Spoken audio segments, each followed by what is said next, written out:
Chucky and Kobe basic instructions. When I think about it, for those of us that are in a leadership position within or running our own company, we're in charge of a lot of people, and they do come to us regularly with their stories of their needs. Direct reports telling us stories about their lives, what's going on at home, or challenges in the marketplace that are slowing them down, preventing them from getting results, and how they need our support to help them get the job done. And it makes sense. That comes with the territory of being in charge, right? It's just that shouldering so much responsibility to effectively lead and motivate our teams and our families, it can leave us in these leadership positions feeling weighed down mentally. The type of mental burden that many times leads to burnout on the job, threatening to cut short our tenure with our current company. That's probably why Korn Ferry, the world-renowned organizational consultancy, discovered in a 2018 study that the average tenure for those in the C-suite is only 4.9 years. And I imagine that when you first accepted this C-level or senior management gig that you find yourself in now, you definitely envision big objectives that you intend to accomplish with this company, taking it to the next level, making the kind of impact you know you can. So I imagine you want to stay in your position for more than 4 or 5 years, am I right? And life is still happening all around us. We have challenges too, right? So how do we leaders maintain our focus on excelling in our career and at the same time sustain harmony and happiness within the other areas of our lives that are important to us? Well, that's what basic instructions is really all about.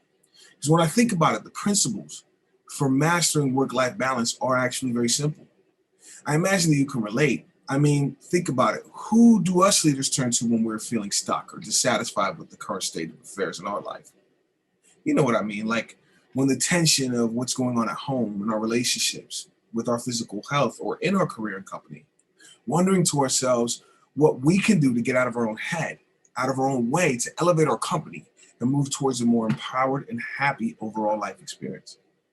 Now, there are 4 basic instructions, but right now I just want to share with you my thoughts on the first one and explain why it's such an important requisite to move our work-life experience from one that has us frustrated waking up in the morning and has our mind racing, making it tough to sleep at night, to that experience of balance in exactly the way we desire it, and start living a life in which we can confidently say to ourselves that we are fully and genuinely happy living.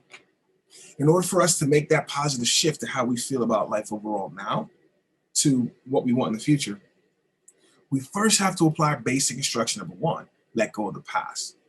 In order to create the life experience for ourselves that we most desire, it's critical that we learn how to let go quickly. Realize that letting go of the past is what enables us to envision a compelling future, giving us a true feeling of optimism about our life. And this positive mindset is what allows us to take the necessary actions, make the necessary decisions, and communicate more effectively in the present to create positive change in our lives and motivate those that rely on us. So when we think about letting go of the past, we don't mean having amnesia about things that happened yesterday. What I mean is learning to let go emotionally. A lot of times we hold on to negative thoughts about experiences from the past, revisiting them in our minds as we attempt to move forward from them.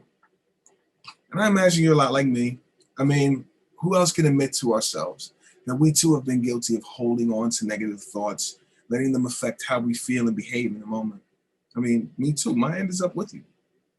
And I'm sure you'd agree that we all know someone who is right now dwelling on that business partner who wronged you, the former spouse who robbed you of your dignity, or those circumstances in the marketplace that you could have never foreseen. That anger you feel now thinking about the past situation may be the very thing that prevents us from being happy in our life in the present. So when we think about the things we want to achieve, instead of focusing on what we do want, many times what people do is we continuously think about the past attempts that didn't work out. Thinking about things like the guilt you still feel around missing your daughter's recital, the anger you feel towards your spouse for whatever you've been fighting about lately, or that promising business partner that turned out to be a real disappointment. What you're actually remembering is the emotions attached to those experiences, replaying those stories again and again.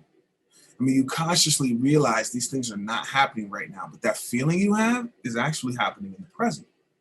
So we start to develop doubt about our abilities to achieve our desired outcomes. And now we're believing that results in the future will probably be about the same as they were in the past. But have you ever considered this? What if that's not true? Holding on to that limiting belief in your mind will prevent us from realizing the vision we have for ourselves when we first started this project of accomplishing what we set out to do. I mean, maybe we think remembering the bad times we're protecting ourselves from experiencing it again. But that's not how our minds work as human beings. What happens is when we think of those past unpleasant experiences, we re-engage the feelings associated with that memory and actually feel the anger, the sadness, the hurt right now in the present. Thinking about the past, feeling those negative emotions now affects our mood in the present and our actions at work and at home. And when this happens, I'm sure you can see how holding on to the past may be what's preventing you from creating that future life you most desire. Believe me, I know letting go of the past can be a challenge. Understand it is an extremely important requisite in order to move forward powerfully toward that compelling future and life that you want. So the question we have to ask ourselves is, what happened to me in the past that may still be haunting me today? Is there something that happened in the past that you feel is making it tough to focus at work and move forward in life? I mean, it happens to a lot of us, right? And I can tell you from personal experience, I've held on to mental baggage or head trash for too long and seen how it can make life in the present feel unpleasant, leading to undesirable results in business and in our relationships.